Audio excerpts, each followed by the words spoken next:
Hello again, everyone. As always, this is Antonio, Seeking the Truth. So I want to thank you again for clicking on my video and subscribing to my page. So my last post, I was basically going into and breaking down what I personally thought were the top 10 false teachings that are currently within Christianity. Now, while all the points that I made were true, the fact is that there are so many false teachings within all religions, it would be misleading to only focus on 10 within Christianity. So instead, I decided that today I'm going to focus on the people who are actually behind all of these false doctrines. Before I do that, I want to explain that the Most High did not give us religion. He gave Israel statutes and commandments on how to live and how to worship Him properly. I want to read from Deuteronomy chapter 4, verses 1 and 2. It reads, Now, O Israel, listen to the statutes and judgments which I teach you to observe, that you may live, and go in and possess the land which the Lord your God, your fathers, is giving you. You shall not add to the word which I command you, nor take from it, that you may keep the commandments of the Lord your God, which I command you. See, now this was not a religion. This was the way that we were supposed to live righteously in the eyes of the Most High. All religions are simply doctrines that were created by men, which the Bible clearly warns us not to follow.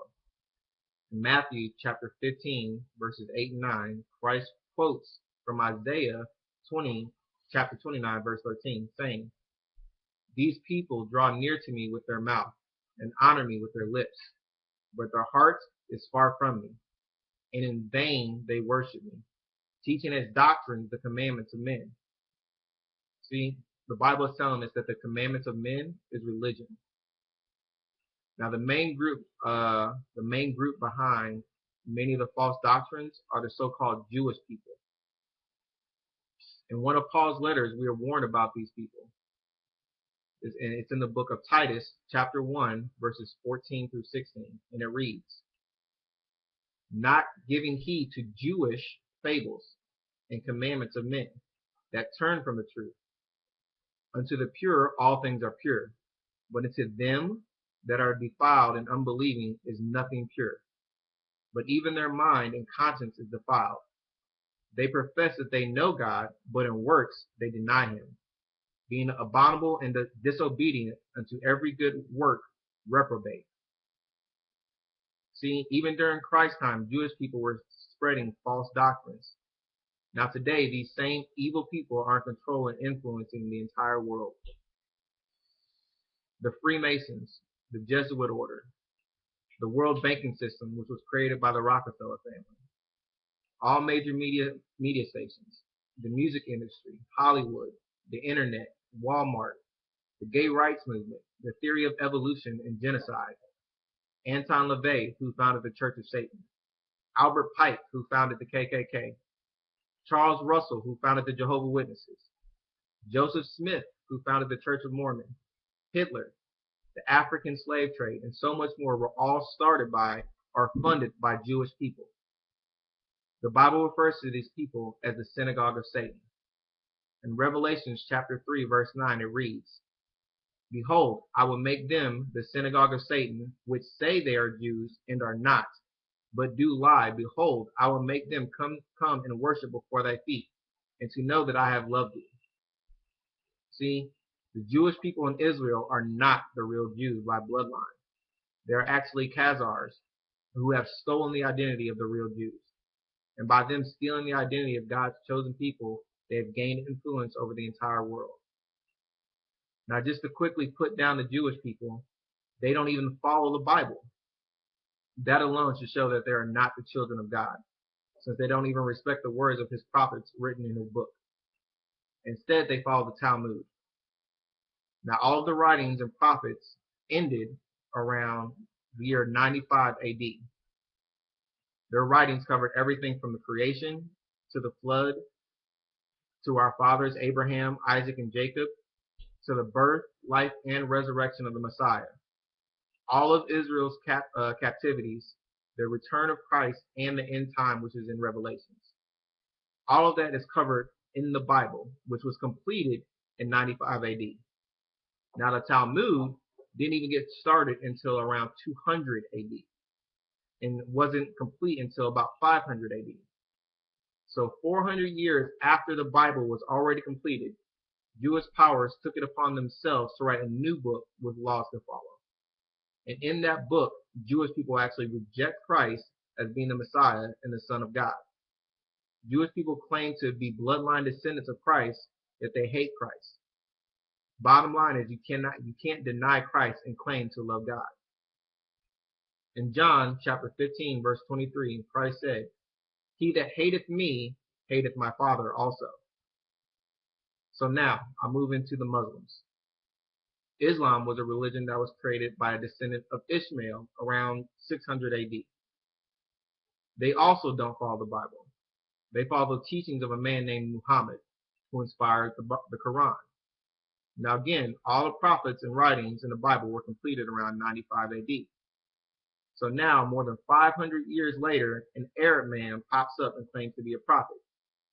Now to quickly put Islam down, according to the scriptures, it's not even possible for Muhammad to be a prophet because he's not a descendant of Israel. Muhammad was a descendant of Ishmael, Abraham's first son. But the covenant that God gave to Abraham was not passed on to Ishmael. It was passed on to Isaac. In Genesis chapter 17 verses 8, in Genesis chapter 17 verses 18 through 21, it reads, "And Abraham said to God, Oh, that Ishmael might live before you. Then God said, No, Sarah your wife shall bear you a son, and you shall call his name Isaac. I will establish my covenant with him for an everlasting covenant, and with his descendants after him. And as for Ishmael, I have heard you. Behold, I have blessed him, and will make him fruitful, and will multiply him exceedingly. He shall begot 12 princes, and I will make him a great nation. But my covenant I will establish with Isaac, whom Sarah shall bear to you at this time next year." See? So that right there shows that Muhammad, being an Arab, has no link to the covenant that was made with Isaac. Throughout the Bible, it is clear that God only deals directly with one nation of people, and that's Israel, the people of Israel, the children of Jacob. In Psalms chapter 147, verses 19 through 20, it reads, "He showeth his word unto Jacob, his statutes and his judgments unto Israel. He hath not dealt so with any other nation. And as for his judgments, they have not known them. Praise ye the Lord." See, other nations were never given the law or the gift of prophecy. In Romans chapter 3, verses 1 through 2, it says that one has an advantage of being a Jew. It reads, "What advantage hath the Jew? Or what profit is there of circumcision? Much every way, chiefly because that unto them were committed the oracles of God." See, the whole purpose of a prophet is to give people the oracles of God. The oracles of God just means the words of God. So if they were only given to the bloodline Jews, then how can a descendant of Ishmael claim to be a prophet nearly 500 years after the fact? The Quran is nothing more than a plagiarized version of the Bible. But even in the Quran, it proves that prophethood was only given to Israel. In the Quran, and again, this is not the Bible, I just want to make sure everyone knows that, but in the Quran, in Surah chapter 29, verses 27, it reads, "And we give to him Isaac and Jacob, and placed in his descendants prophethood and scripture." All right, so I don't even want to give any credit to the Quran, but even if you're a Muslim, you should see that in your own book, it's telling you that the prophethood was only given to Israel. So now that the Jewish people and the Ishmaelites, which are Arabs, are out of the way, the last group of people who give false doctrine through the Bible are the Romans. Now Rome was the last beast in Daniel chapter 7. Daniel chapter 7 verse 23 reads, "Thus he said, The fourth beast shall be the fourth kingdom upon earth, which shall be diverse from all kingdoms, and shall devour the whole earth, and shall tread it down and break it in pieces." See, Rome was the most powerful nation on earth. Even though Romans claimed to worship in the truth of the Bible In actuality, they practiced paganism while they held the Bible in front of them. Rome was a nation of Edomites who practiced paganism and hated Christ. Rome was the nation that crucified Christ. Rome is the nation responsible for giving us the false image in the name of Christ. The Roman Catholic Church is responsible for building every church and seminary school in America. That's because America was built out of Rome. Out of Rome came the little horn, which is now called America. Daniel chapter 7, verse 24 reads, And the 10 horns out of his kingdom are 10 kings that shall arise, and another shall rise after them, and he shall be diverse from the first, and he shall subdue 3 kings. Okay, so the 10 horns are the 10 nations that were made great by Rome.